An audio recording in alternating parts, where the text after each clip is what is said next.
মুন্সিগঞ্জের টঙ্গীবাড়ি উপজেলার সোনারং টঙ্গীবাড়ি ইউনিয়নের একটি ফিলিং স্টেশনে টানা ৩ দিন ধরে জ্বালানি তেল সরবরাহ বন্ধ থাকায় চরম সংকট দেখা দিয়েছে। মেসার্স কে আলী ফিলিং স্টেশনে তেল না থাকায় সরকারি বেসরকারি কোনো প্রতিষ্ঠানেই সরবরাহ করা যাচ্ছে না। সরেজমিনে দেখা যায় মোটরসাইকেল, অটোরিকশা সহ বিভিন্ন যানবাহনের চালকরা তেল নিতে এসে খালি হাতে ফিরে যাচ্ছেন। পাম্পের স্বত্বাধিকারী শহীদুল ইসলাম ঢালি জানান, হঠাৎ সরবরাহ বন্ধ হয়ে যাওয়ায় ব্যবসায়িকভাবে ক্ষতির মুখে পড়েছেন তারা। স্থানীয় চালকরাও জানান, তেল সংকটে তাদের দৈনন্দিন কাজ ব্যাহত হচ্ছে এবং অনেকেই বাধ্য হয়ে দূরের এলাকা থেকে বেশি দামে তেল কিনছেন। পাম্প কর্তৃপক্ষের ধারণা, ডিপো বা পরিবহন জটিলতার কারণে এই পরিস্থিতি তৈরি হয়েছে। দ্রুত সরবরাহ স্বাভাবিক করার দাবি জানিয়েছেন সংশ্লিষ্টরা।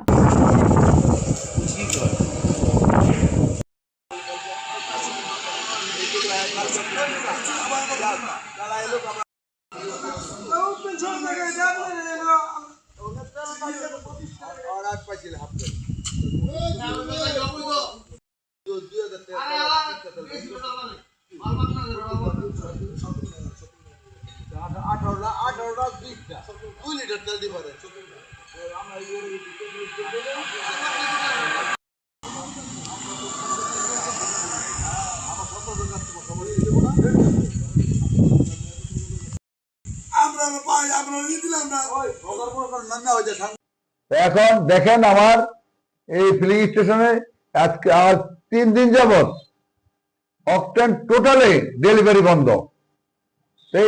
এতে করে জনসাধারণ ক্ষিপ্ত হচ্ছে, কৃষকরা তেল পাচ্ছে না, সরকারি অফিসগুলি পল্লী বিদ্যুৎ, জরুরি বিদ্যুৎ, এই পল্লী বিদ্যুৎকেও আমরা জরুরি সেবা দিতে পারছি, তারা আমাদের সেবা দিতে পারতেছে না।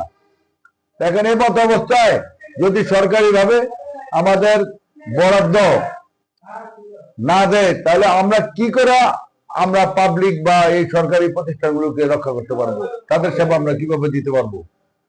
3 দিন যাবৎ এক লিটার অক্টেন আমরা দিতে পারছি না, পাবলিক সরকার কাউকে দিতে পারছি না। এদিকে এসিলেন্ট সাহেব, এসিলেন্ট মহোদয়কে জানাইতেছি, এদিকে টিএনও মহোদয়কে জানাইতেছি। এখন আজকে আমি চিন্তা করছি ডিসি মহোদয়কে এ ব্যাপারে অবগত করবো।